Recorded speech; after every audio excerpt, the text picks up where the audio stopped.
mga kaaldab, ito na naman po ang inyong lingkod, si Mr. Destiny. At siyempre, panibagong update na naman po tayo. Panibagong mga kaganapan po kina Mengay at kay Alden Richards. Sabi ko nga po sa inyo, kung gusto nyo lang naman po ng update, abay dito lang po kayo sa channel ni Mr. Destiny. Well, una natin pag-usapan mga kaaldab si Alden. Ito yung post ni Alden na relax lang. Kampante lang po. Dahil sabi ko nga po sa inyo, may mga bagay-bagay nga po na nakakatuwa at nakakataba po ng puso yung mga ina-update niya. Pabor na pabor nga po sa Aldab Nation. Lalo na nga po yung caption o yung ginawa nga po ni Boy Abunda. Sino na nga po ba ang nakapanood ng video clips na yon? Patunay lang yan mga kaaldab na maging relax lang po kayo, maging updated lang po kayo. Kasi ako, sabi ko nga po sa inyo, sa mga posts ng mga main fanatics at Gatden, talagang may inis kayo. At sa mga nagsasabing napakaraming photos at video nga po ng Gatden, wag po kayo maniniwala doon mga kaaldab. Fake news lang yun. Madali lang po mag-edit. Yung iba po kaya napapaniwala kasi nga po ini-edit po nila tapos ipopost. Siyempre yung iba mapapaisip, uy si Alden Richards at si Catherine yan na magkasama pala sila. Oh, yung iba naniniwala na. Yung iba nagsasabing, ay oo, totoo yan. Pero kung susuriin po ninyo yung video, yung picture, may mapapansin kayong mali. Sa unang tingin, hindi nyo naman po talaga mapapansin yan. Hindi nyo naman po masasabi na kumbaga inedit lang yon. Pero kung iimbestigahan nyo, malalaman nyo, gaya ko po, gaya po ni Mr. Destiny, kasi sa akin hindi po talaga yan nakakaligtas. Hindi po yan po pwedeng makaligtas kay Mr. Destiny kasi sabi ko nga po sa inyo, hindi lang naman po akong tumitingin yan. Marami pong mga komento nagsasabing, edit lang yan. Doon din po, sila rin po naman kasi nagsasabi yung ibang nakakakita. Medyo sinusugunduhan ko lang po. Gaya nito, sample po Ito. O sa mga mamis, baka magalit na naman po kayo. Sa mga tita, sa mga senyor na pinapakita ko na naman tong photos ni Mengay at ni Congressman Arjo. Gusto ko lang po kasi linawin, ipakita po sa mga viewers natin, sa mga dumadaan, kung gaano nga po sila desperadong gumalaw. Ito po yung ebidensya ko at resibo na ine-edit lang po nila. Tignan nyo po yung kamay ni Maine, ang haba. Tignan nyo po yung bilbil ni Mengay, ang taba. Di po ba? Hindi, tignan nyo. Tapos yung mukha po ni Congressman Arjo, bilog na bilog. Parang ipinatong talaga. Di po ba? Kaya nga sabi ko, ayusin naman nila yung pag-e-edit nila. Dapat mag-e-edit lang sila. Yun talagang eksaktong-eksakto na hindi po makikitaan. Pero wala, inedit mo lang kasi. Yan ang pagkakaiba na ginawan mo lang siya. Kaya hindi mo siya talaga kayang i-perfect. Kaya nga nagugulat na lang ako doon sa mga ilang kritiko natin. Sa mga nagsasabing totoo. Wala na po, wag nung ipilit. Gaya nga po ng Gatden. Hindi po ba? Pinipilit nila na magsama yung dalawa. Imposible na po. Wala, malabo na pong magsabi. Kumbaga, magsama. Kasi kung ano-ano na po yung lumalabas sa social media Kung ano-ano na po yung sinasabi. Kaya lang, syempre, yung Gatden, hindi naman papayag yan agad-agad. Hindi naman yan basta-basta magpapatinag. Yun lang naman po yung importante. Yun lang naman po yung sinasabi natin na kakaiba. Pero gaya ng sinabi ko mga kaaldab, wala po ako sa posisyon para ipilit yan. Wala tayo sa posisyon para sabihin, ganito gawin. Di po ba?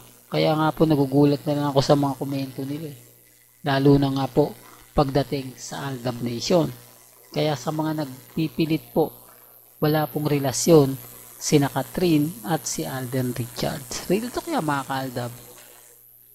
Well, pumunta na tayo dito kay Maine Polkerson. Pansin niyo po ba kung gaano ka-sexy si Mengay? Taliwas po ito sa ipinakita akong post na mga armin. Kaya kung nga po pinapakita ito para maliwanagan din po kayo, dahil lahat ng mga nakikita po ninyo pagdating po kay Mengay at kay Congressman, ini-edit lang po yun. Saan ka naman kasi makakita? Sa dami ng mga photos, iisa lang po. O sa dami ng pwede mong gawing photos, iisa lang yun. So, bakit si Alden Richards napakaraming post at ni Daddy Bay sa London? Hindi sila na matipid. Siyempre, kumbaga, andun yun na yung lugar Kanya-kanyang selfie, kanya-kanyang mga picture. So, samantalang sila ni Congressman, isa lang. Kahina-hinala rin, di po ba? Siyempre, kung ikaw mapapaisip ka, bakit nga naman iisa lang yung photos at bakit naman yung kamay ni Mengay, parang dadalawa lang yung daliri. Yung tipong mako-question at mako-question. Pero gaya ng sinabi ko, army yan main fanatics yan Pag nakita nila yan, sasang-ayon na sila dyan. Wala naman pong army ng, kumbaga magsasabing parang inedit lang. Wala po. Kahit alam po nila. Ganun din naman po ang cartel. Kahit nakikita na po ng dalawang mata nila, na kahit alam po nila na imposible yung ginagawa, sasang-ayon pa rin po sila. I-share pa yan, mga kaaldab, at ipagmamalaki pa. Tapos pupunta pa po sa channel natin yan. Ipopost pa po nila yan. Ito, siyempre yung mga ibang mga tumitingin pong kat din, makikisimpat yan Sasabihin nila, hindi, fake news kasi yung channel na yan. Puro paasa yan. Walang vlogs yan na ganito ganyan. Siyempre yung iba, makikisawsaw na. Tapos ganun din naman po kay Mengay. Yung post na mga army na inedit lang po, pupunta rin po sa page natin. At same din po sila. Ganon din po yung sasabihin. Kaya nga sabi ko sa inyo, sa mga mamis, pasensya na po kayo dahil kumbaga kailangan natin ipagtanggol yung channel natin. Kailangan natin gawin to. Kailangan natin tong ipaliwanag. Kasi wala naman pong kakampi sa atin. O wala naman pong kumbaga magtatanggol sa atin. Kundi tayo rin naman po. Kaya nga nandito yung channel ni Mr. Destiny para ituro sa inyo o ipaliwanag po sa inyo kung ano po yung ginagawa nila at kung bakit maraming sumisimpatya po sa kanila. Pero pag nanood sila sa channel natin, kahit papaano nababawasan, kahit papaano napapaisip po sila na may tama naman yung mga sinabi ni Mr. Destiny kasi bakit kailangan nila mag-edit? Bakit kailangan nilang gawin yan? Yun ang sinasabi ko na hindi po nila naiintindihan at nauunawaan. Kaya pag dumaan sila sa channel natin, doon lang po nila malalaman ang buong istorya at buong kwento. Hindi, rin ito kaya mga kaaldab. Ang sabi ko sa inyo, relax lang po kayo, kampante lang. Malay nyo, di po ba? Magbago sitwasyon. Yung ine-expect natin, biglang lumabas. So, siyempre tayo po yung panalo dyan. Tayo yung wagi. Hindi po ba? Well, hanggang dito na lang po ang ating latest updates. Kaya kung gusto nyo pa po ng pinaka-latest at sariwang update, abay tumutok lang po kayo dito po sa channel ni Mr. Destiny para updated po kayo sa mga bago at sa mga latest na i-upload po natin maya-maya lang.